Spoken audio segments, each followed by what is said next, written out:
This is The Real Chat, where we discuss the real. From relationships to love. To all around companionship. I'm LL. And I am Sunny. Let's get to chatting. As I'm hearing, a lot of millennials aren't really getting serious with someone until they're 30 years old. Yeah. Okay, so they're not even having kids until they're 30 years old nowadays. So, but if you're not in a job or a business, you're not hustling, you're not working a couple jobs, or you're working the 9 to 5, 8 to 4, and then you hustling at what you really want, and you out there, and it might not be making a dime at the moment, but you are serious about it. But you working another job to take care of the priorities and the responsibilities.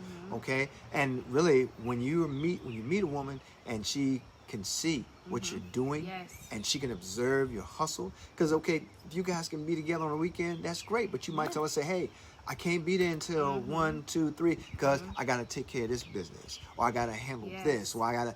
Then she gets on. He hustling all the time because this is what he wants. This is what he's building. But also in those early conversations, a man needs to be able to lay on the table what he wants out of life. Yes, and let me talk about, I only can talk about personal experience. So, say for my relationship, for instance, I was working 2 jobs when I met him. I was doing my entrepreneur stuff, trying to get really deep into that, building my clientele and everything. And I was working a part-time job so that I could have an actual paycheck, a consistent form of pay. He met me, he seen how much of a hustler I was, and he seen that I had dreams, and he had seen I had somewhere that I was trying to get to. So for instance, he was like, my woman not about to work 2 jobs. So he was like, leave that part-time job and solely focus on the job that you actually are trying to get to.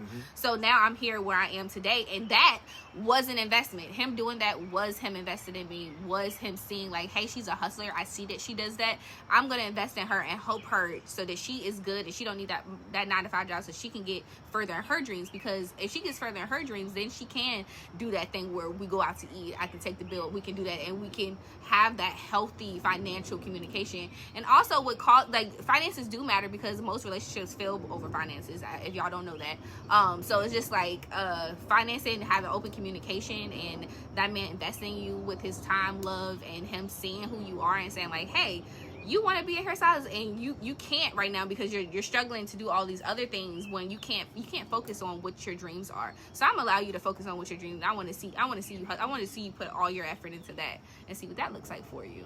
So investing in that person that you're dating is everything. That's right. That's right. Like you said, it's all part of the investment. That support, that understanding, that being there and supporting what your partner's dreams and goals are, and then being part of making that a reality. That's your cost. Yes, it is. That's what love costs. It is.